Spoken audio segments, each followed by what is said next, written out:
Today's speaker has been involved in the design field for over 33 years and developed his approach very early on based on solid principles that deliver results. His expertise is in residential and commercial design, lighting design, custom furniture design, and all other aspects that relate to interiors. His greatest love is in residential interiors because of their personal nature.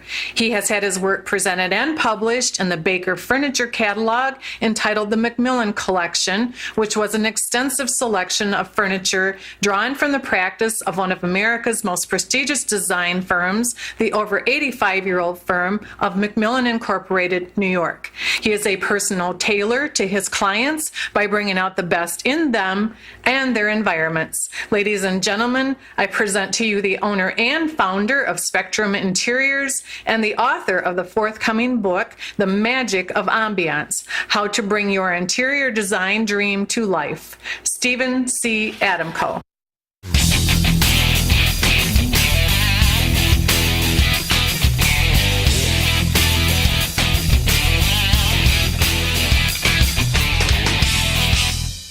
Hello, this is Steve Adamko, the owner and founder of Spectrum Interiors here in Portage/Kalamazoo, Michigan. And I'm going to start a few tips relative to home staging.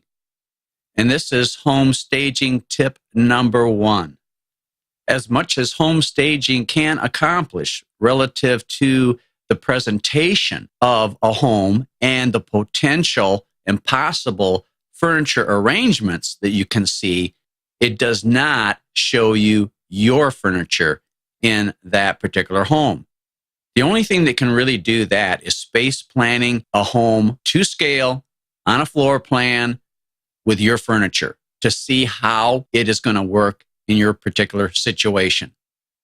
This is borne out very specifically because when I was purchasing a house in Grand Rapids, I saw one house that was very similar to the one I ended up buying, and it was an all-brick home, which I love all-brick homes, hip roofs, deep overhangs, things of that nature.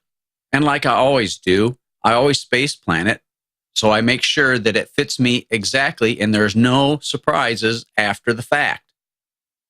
So when I drew this out, I found out that the traffic flow would not work nearly as well as I wanted it to work out.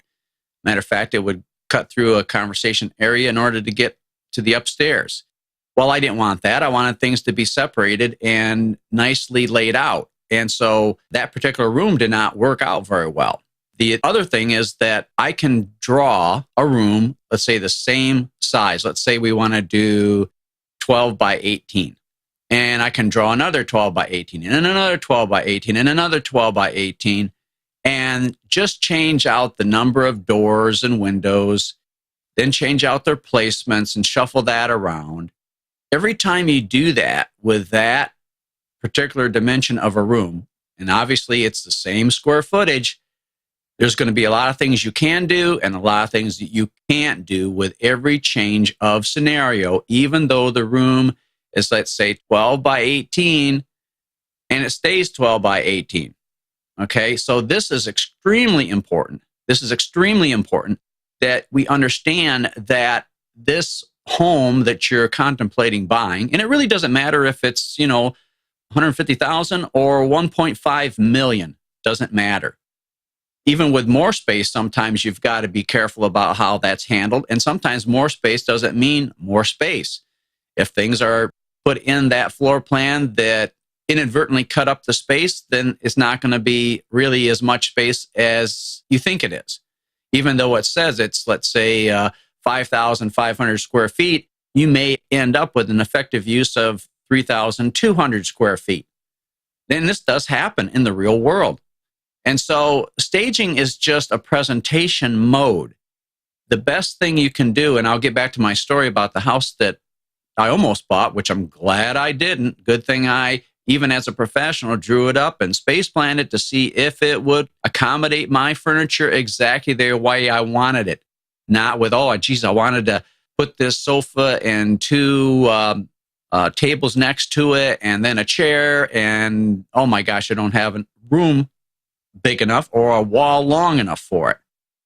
So a lot of amateurs just go by this, well, you can't sell a home unless it's staged. Well, it's only staged in a particular way, with a particular placement, with a particular style, AKA staging furniture.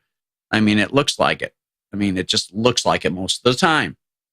And then when people throw things on an angle for everything they do, it's like, oh, come on, give me a break. This is so amateurish. But I guess it's one of the tricks of the trade for home stagers. A lot of these home stagers, they don't really have a deep history in terms of real bona fide design. They come from a lot of other places, and now they're the apparent expert, or they're accredited, or they're certified. Well, what does that mean? It doesn't mean really much. Okay, anybody can say that they're certified by some other company that certifies them, that gets paid for certifying them. It's not an independent body. It's not an independent government body.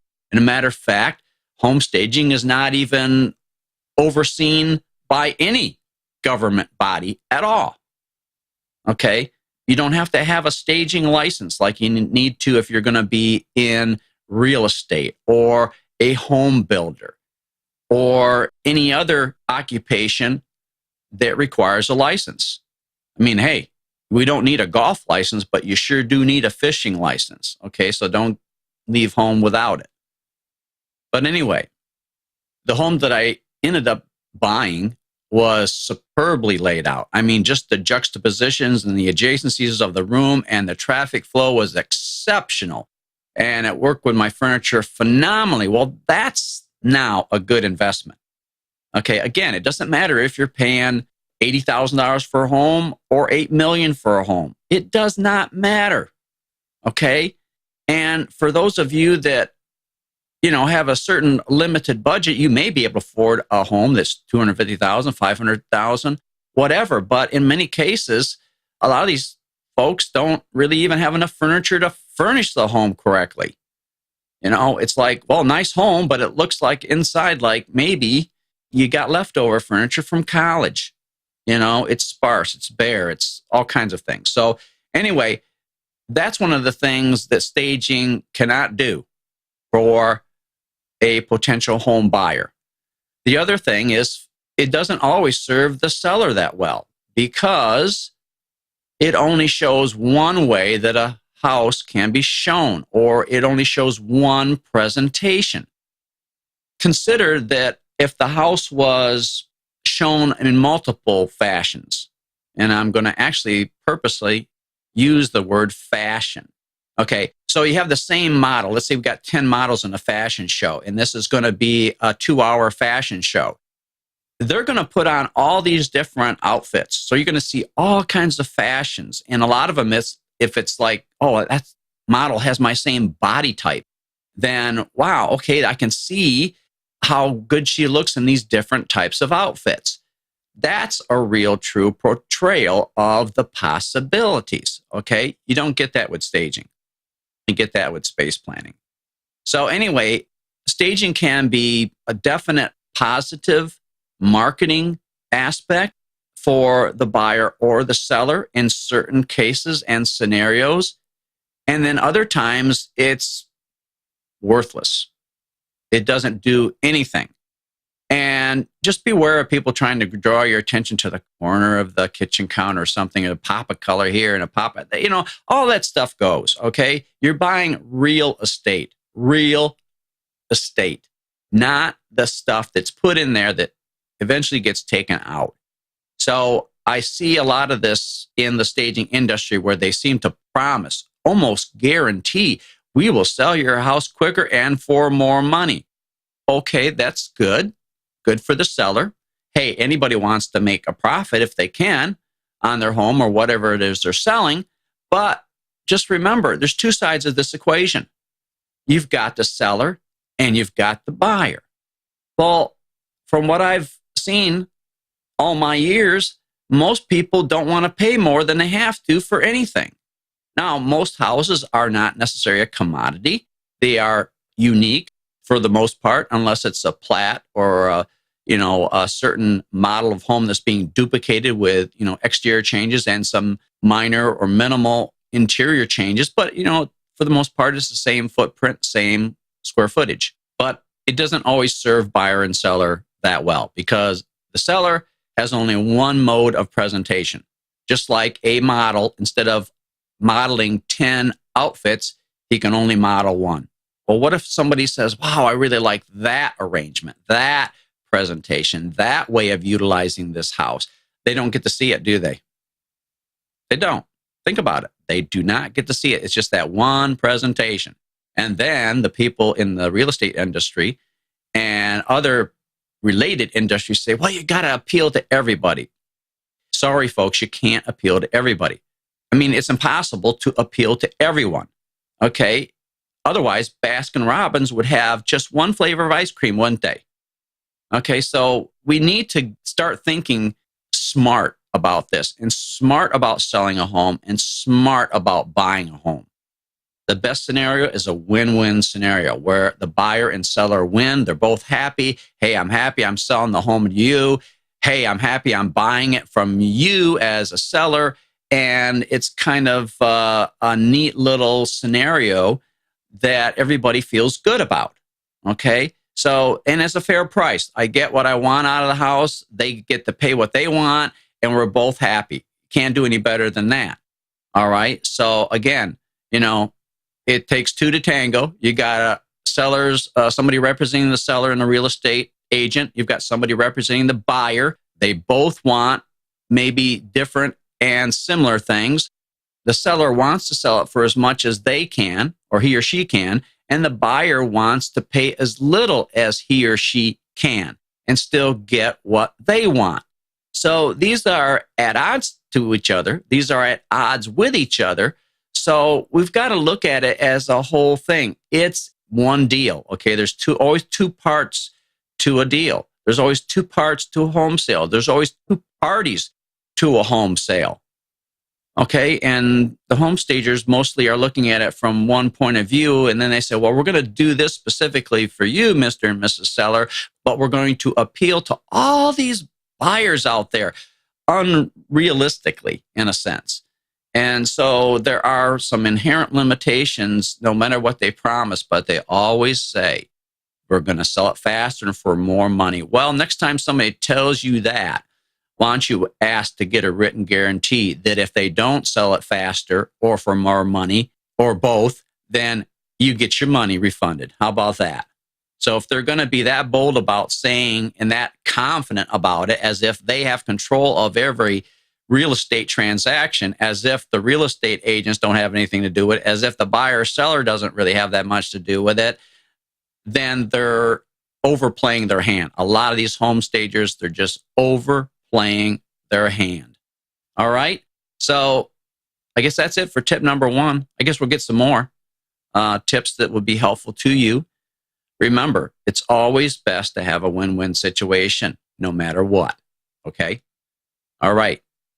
We'll talk to you later. This is Steve Adamko, the owner and founder of Spectrum Interiors. And yes, we do staging.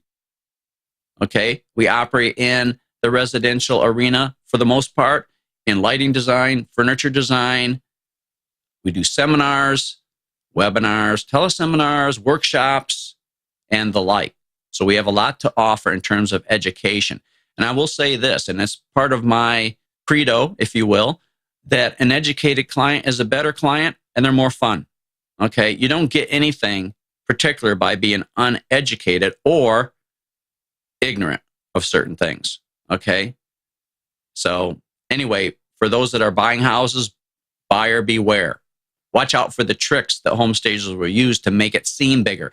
Well, seeming bigger and being bigger are two different things, right? One is just mirage, as Bugs Bunny would say. It's a mirage. The other is reality. Okay, there's a difference between reality and reality TV.